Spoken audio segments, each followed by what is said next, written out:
Okay, today we're going to complete a statement of cash flows using the indirect method for Navaria Inc. Over here we have the information from our balance sheet for Navaria. We have year 1 and year 2, all the assets, and here's liabilities and stockholders' equity together. When completing this, the very first thing I would do is find the difference between one year and the next. Okay, so what is the difference between 155 and the 150 from year 1?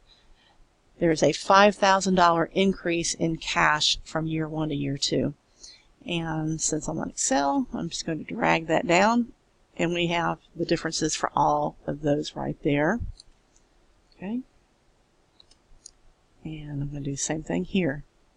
Now, if you are trying to follow along as you complete your own, just go ahead and pause for a second, pause the video, and find the differences in your particular problem. Okay, so I'm going to assume now you have those differences.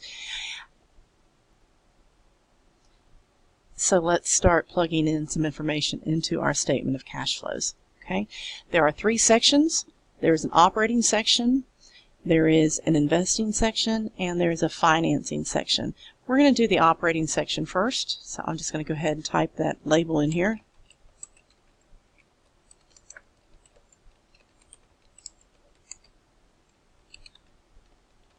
Okay, we want to know what is the cash that was provided from our operating activities. Okay, the very first thing that we do there is we deal with our net income, because that's the starting point for one of these statements done from the indirect method. If you're using the direct method, it's going to be entirely different. Okay, now net income. Let's look down here. We kind of failed to look at this.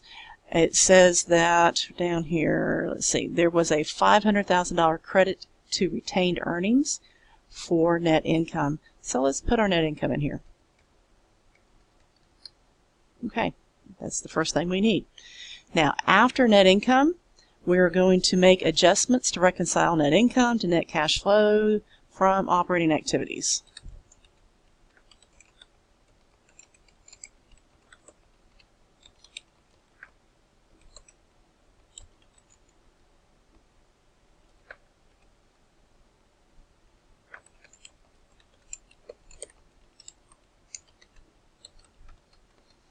Okay, what are those adjustments? Okay, first thing we're going to do is we're going to look for any non-cash expenses. Okay, what are our non-cash expenses? Depreciation is a non-cash expense. It didn't cost us anything as far as cash goes to depreciate. Amortization would be a non-cash expense as well. Okay, we don't have amortization, but we do have some depreciation. Let's look right here. Okay, this difference, our accumulated depreciation went from $500,000 to $600,000. That's a $100,000 change right there. Down here it tells us there were no disposals of equipment during the year. So what they're implying is that entire change right here is due to depreciation expense. So let's put our depreciation in here. Okay, depreciation expense. We are going to add back that $100,000. Okay, because it didn't cost us anything. And again, we're trying to reconcile our net income here to more of a cash flow type basis. So we added that back. After depreciation, we're going to deal with the gain on any sales of investments or any loss on sales. Okay, gains and losses. Let's see, what do we have going on here? If you see, we have investments right here. Okay, it went from $100,000 down to nothing. It's a $100,000 change. We sold that. If you come down here, it says the investments were sold for $175,000 in cash. So what happened? We have something we were carrying at $100,000. We sold it for $175,000. That means we have a gain. Okay, we have a gain of what? $75,000. That's a good thing. We like gains. But we're going to have to deal with it here because we do not want this gain on a sale affecting the operating activity section. It belongs in the financing section. So we're going to have to wash out this gain from here. When we say wash out, I mean it increased net income. To wash it out, we're going to have to subtract it here. Had we had a loss, that loss would have decreased net income, so we'd be adding it back. So anyway, this one's a gain. It increased net income, so we're going to subtract it. So we have our gain on sale of investments. Okay, that gain we said was $75,000. So there we go. We are subtracting our gain. Next, we're going to deal with any changes in current operating assets and liabilities. Okay, so let's first find what our current assets and liabilities are. Cash is a current asset. Accounts receivable is a current asset. Our inventories are current assets. This investment, this is an investment. It's not a current asset. Nothing beyond this point is current. Okay, I'm just going to highlight some of these. First, let me say that we're going to ignore cash in this section because this change in cash is what we're actually proving. So we've got to deal with these two accounts right here. I'm just going to highlight it to help us track that. That's a nice color. Okay, down here, current liabilities, accounts payable, accrued expenses payable, those are current liabilities. Dividends payable is also current liability, but we're leaving it out of this section because we're going to deal with the dividends in the financing section. So these are the four accounts that we have to deal with here. Now, there are rules that we will follow for do we add or subtract these changes in the liabilities. Okay, I have the rules here. Okay, this looks like a T account. I'm just using the format, but this is not a true T account. There is no account for net income. Okay, but what we're doing here is I want to know, am I going to subtract or am I going to add this change to net income? Okay, if you have an increase in a current asset, we will take that increase and subtract it from net income.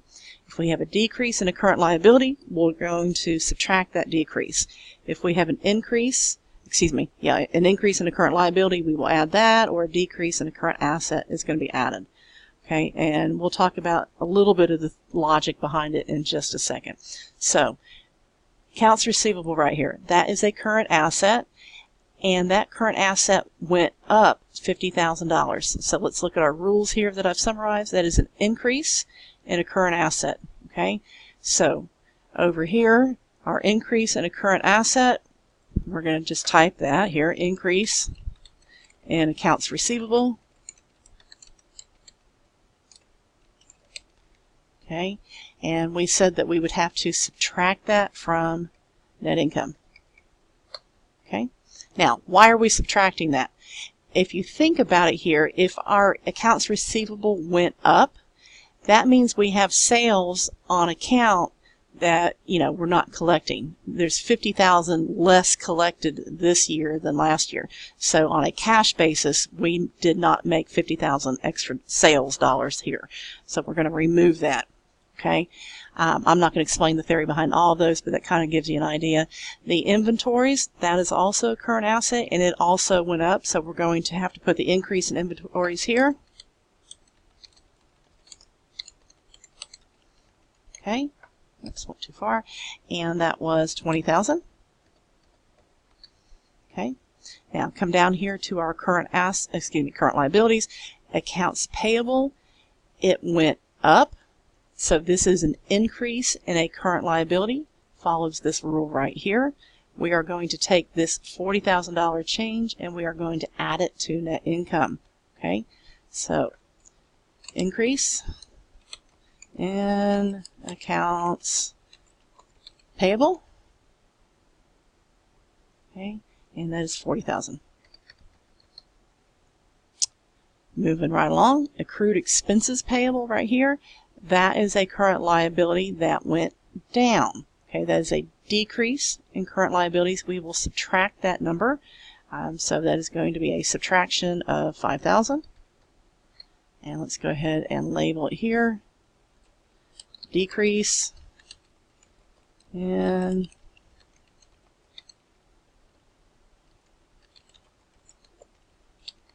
accrued expenses payable. You may be wondering what accrued expenses payable are. We haven't really used that terminology a whole lot. Think about like wages payable that was set up as an adjusting entry at the end of the year. Those, you would have had a wage expense debit for the adjusting entry and a credit to wages payable. That's what they're talking about here. It's an accrued expense that is still payable. Wages payable would be one example.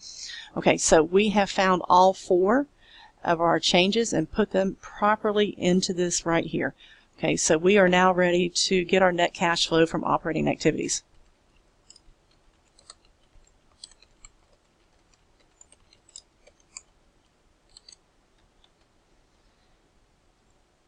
Let me just put an underline here. Okay, and we're going to sum this up. $490,000. I'm actually going to drag that over here though. Okay, that is our net cash flow from operating activities. So our next section, this was the operating activity section. Most of the time you have some indentation stuff to make this stand out better, but I'm just going to bold this because indenting all this on Excel's not the easiest thing to do. So anyway, here we have cash flows for investing activities.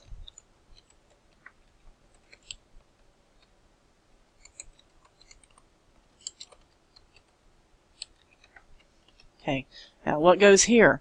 These are things from the sale or purchase of investments, investments in ourselves or investments in other people.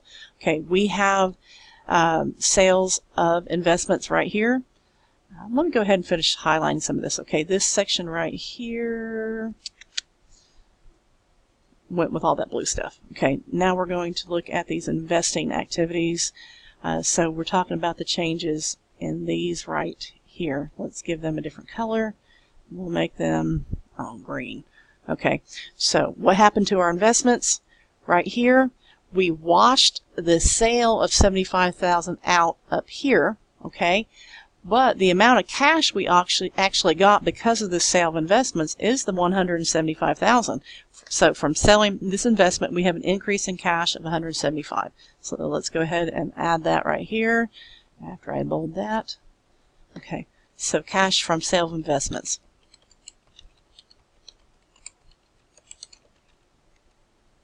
That is $175,000. Okay. Next, we bought land. Okay, that is a use of cash, so that is going to decrease our cash. I mean, this is a good example to show us that decreases in cash aren't necessarily bad things. This is a good thing. We've bought some land, so we have cash used for purchase of land.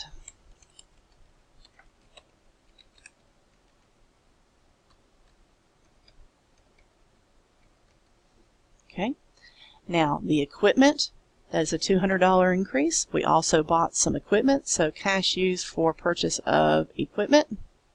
Let's go down here, just change that.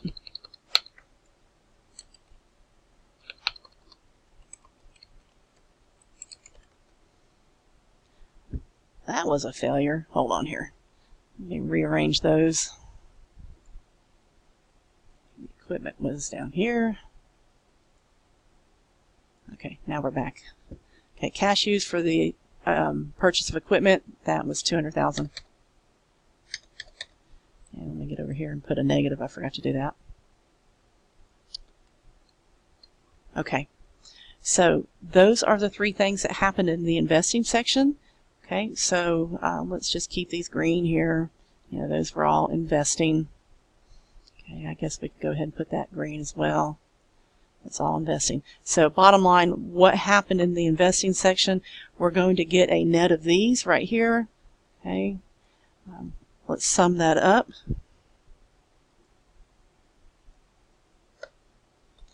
The investing section used cash in a total of $525,000. So here we're going to put net cash flow used for investing activities.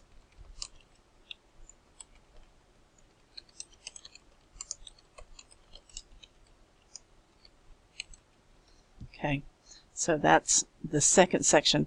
Our next section is going to be financing. We need cash flows from or used for financing activities.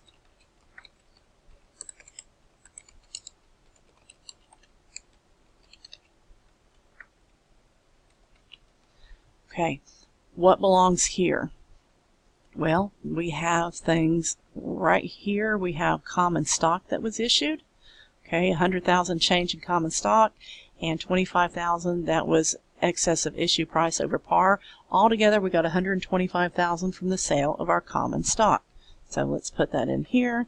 We have cash from sale of common stock. And that is the total. Again, let's remember to get the total of these right here. We'll highlight that. We'll make it yellow. And I guess we can go ahead and make this yellow as well. Make all this yellow. Okay. This is $175,000. Okay. Now, the next thing we're going to do is deal with the cash used for dividends. Okay, and this is part of this section. I'll go ahead and give it a yellow as well. To deal with dividends, I went ahead and put a T account up here for dividend payable. Okay, dividends payable, if we look up here, started out with $25,000. That's going to be a credit balance because it's a liability. Okay, it is ending with, where to go? Okay, $30,000. That is our ending balance. And our dividends payable. And let me turn our number over here. Okay. That's dividends, and let me put a top border there so we know this is the ending balance that we are getting to. Okay, so we need to know what happened in dividends payable during the year. It started out with $25,000.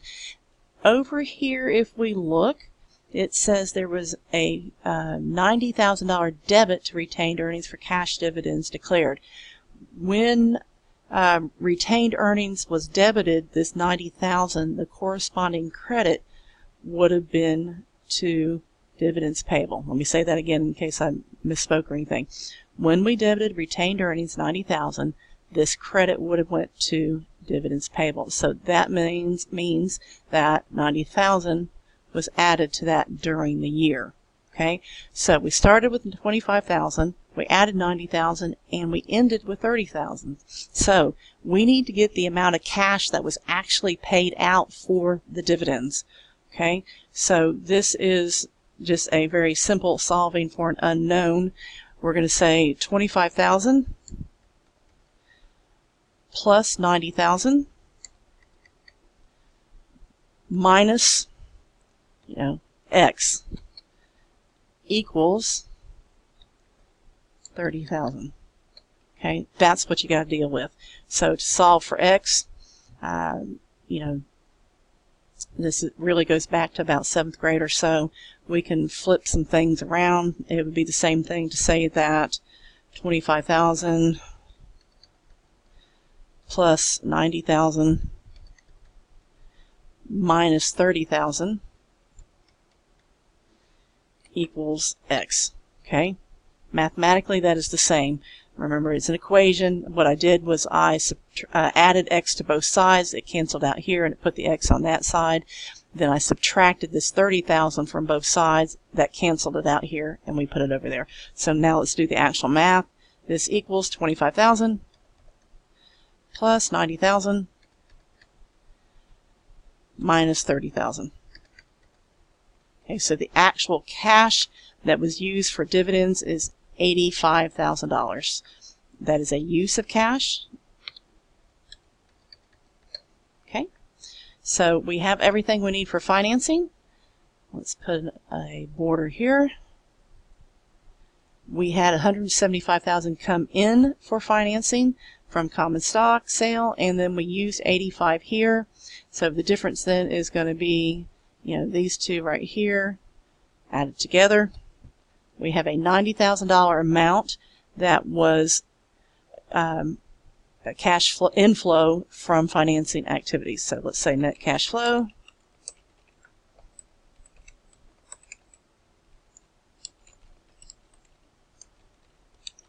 from financing activities. Okay, that is $90,000. So we have all three sections. Here is our operating section. Here's the investing section. Here's the financing section. Okay, and we're going to add these three up to get the total change in cash. So let's just do an auto sum here.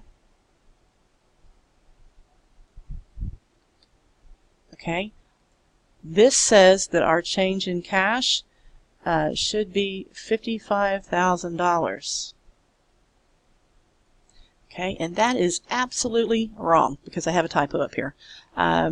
This should be $125,000. I apologize if that messes you up.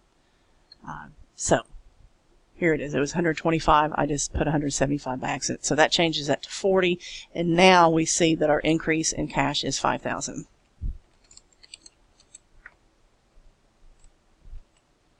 Sometimes it's a decrease in cash, sometimes an increase in cash.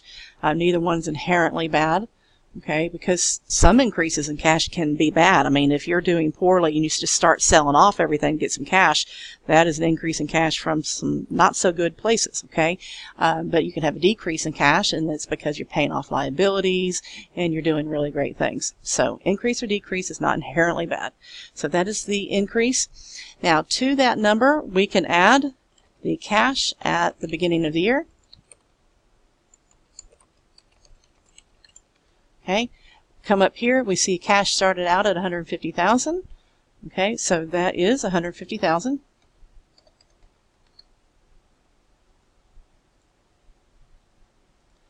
So if we are to take our cash at the beginning of the year and we add our increase in cash, we should get our our ending cash. Okay, so if you look right here, you'll see cash at the end of year 2 is $155,000. So this is done properly. We'll label this cash at the end of the year. How about we make that a year? Okay, and that is complete. Okay, let's think for a second if there's anything else. I may just highlight some things that go together. This dividends information right here, you know, all went over with this dividend, so don't lose track of that. And I think that pretty much covers it, okay? So this is your statement of cash flows, 3 areas.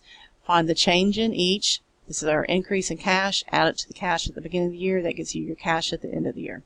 So I hope this is helpful for you, and if you have any more trouble getting your statement of cash flows done, feel free to contact me. You know, if you're working through it and you have pictures of some calculations, you might want to send those along as well. Have a good day.